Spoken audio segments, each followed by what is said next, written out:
Soekarno. Nama lahir, Kusno Sosrodihardjo.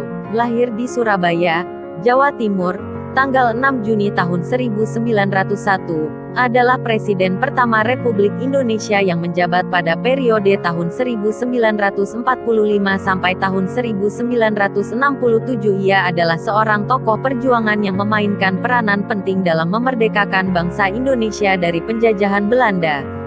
Ia adalah proklamator kemerdekaan Indonesia bersama dengan Muhammad Hatta yang terjadi pada tanggal 17 Agustus tahun 1945. Soekarno adalah yang pertama kali mencetuskan konsep mengenai Pancasila sebagai dasar-dasar negara Republik Indonesia dan ia sendiri yang menamainya. Dan bukan menjadi rahasia lagi kalau pemimpin besar yang ada di Indonesia selalu diidentikan dengan hal-hal berbau mistik. Soekarno atau Bung Karno adalah salah satu figur yang erat dihubungkan dengan hal magis itu. Bahkan, banyak orang bercerita bahwasannya Bung Karno yang merupakan presiden pertama dari Indonesia itu memiliki banyak sekali kesaktian dan juga pusaka yang membuatnya mampu membawa negeri ini menjadi merdeka. Benar atau tidaknya dugaan itu tidak ada yang tahu. Tapi satu yang jelas, Bung Karno sangat menyukai kebudayaan Indonesia. Beliau diketahui memiliki keris dan juga memiliki kebiasaan tirakat atau bertapa di beberapa lokasi yang konon sangat wingit. Inilah 5 misteri tentang kesaktian dan pusaka Bung Karno yang konon sangat melegenda itu. 1. Ajian Lembu Sekilan. Semua orang tak menampik bahwa Bung Karno adalah salah satu figur yang sangat sakti mandraguna. Raja atau presiden pertama dari Indonesia ini dikatakan mampu menghindari banyak sekali mara bahaya lantaran memiliki sebuah ajian bernama Lembu Sekilan. Ajian ini konon dimiliki juga oleh Patih Gajah Mada hingga membuat Bung Karno selalu bisa selamat dari kematian. Seperti yang telah diketahui sebelumnya, Bung Karno kerap akan dibunuh oleh beberapa orang. Bahkan rencana pembunuhan Bung Karno terjadi lebih dari 7 kali. Dari peristiwa pembunuhan itu, Bung Karno selalu bisa lepas dari maut. Masyarakat percaya bahwa selamatnya Bung Karno yang tak sekali 2 kali itu tak hanya karena keberuntungan semata. 2. Pusaka Wesi Kuning.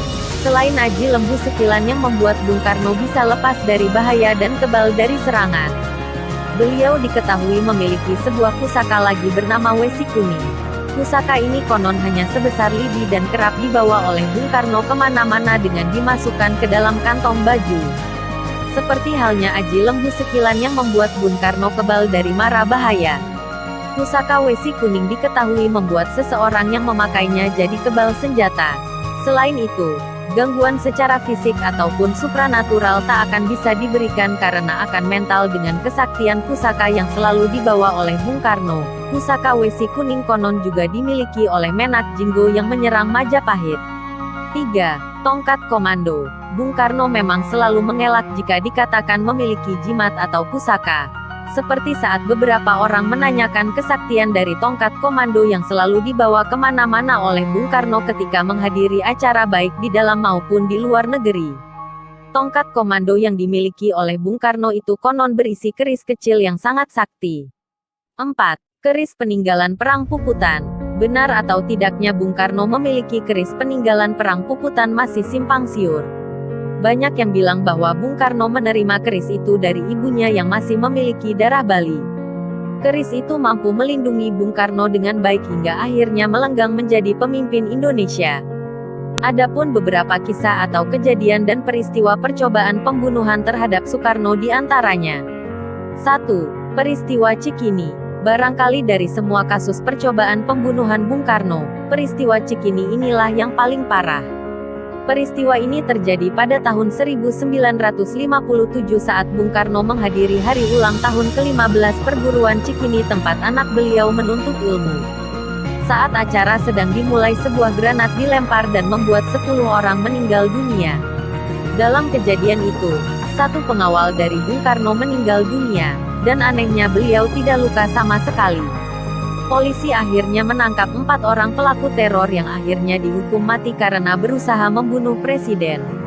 Peristiwa ini sangat diingat oleh Bung Karno hingga ia selalu sedih saat teringat ada banyak orang meninggal tepat di depan wajahnya. 2. Peristiwa pemberondongan Kanon ke Istana Negara. Kasus percobaan pembunuhan selanjutnya terjadi pada tahun 1960. Saat itu seorang letnan angkatan udara bernama Maukar menembakkan kanon berkaliber 23 mm ke arah istana.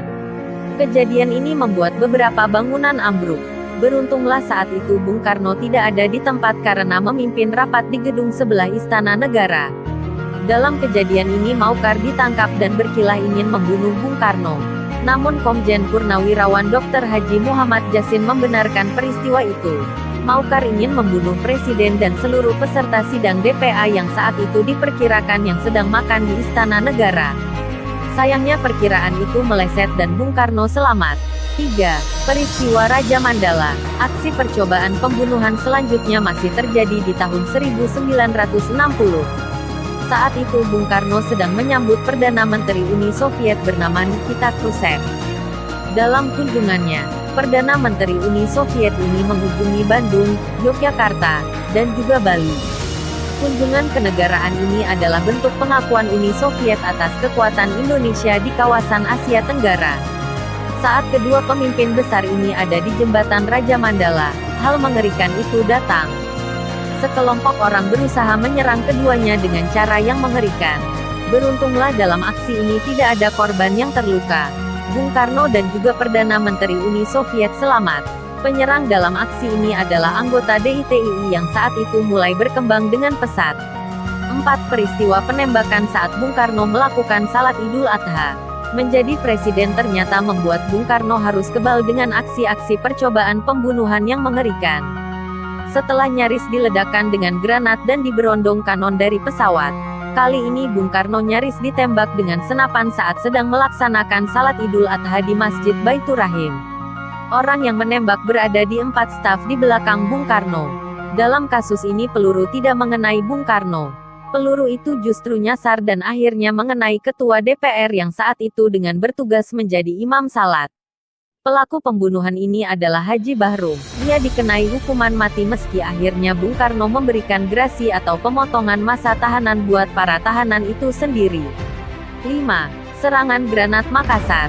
Serangan pembunuhan terhadap Bung Karno lagi-lagi membuat sang presiden nyaris meregang nyawa. Bagaimana tidak, saat iring-iringan presiden sedang melaju di jalanan sebuah granat mendadak dilemparkan ke arah mobil Bung Karno.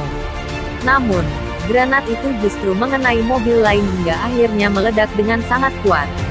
Dan lagi-lagi Bung Karno berhasil selamat dari percobaan pembunuhan itu. Demikianlah video kali ini. Jangan lupa like, berikan komentar, bagikan, dan subscribe. Terima kasih.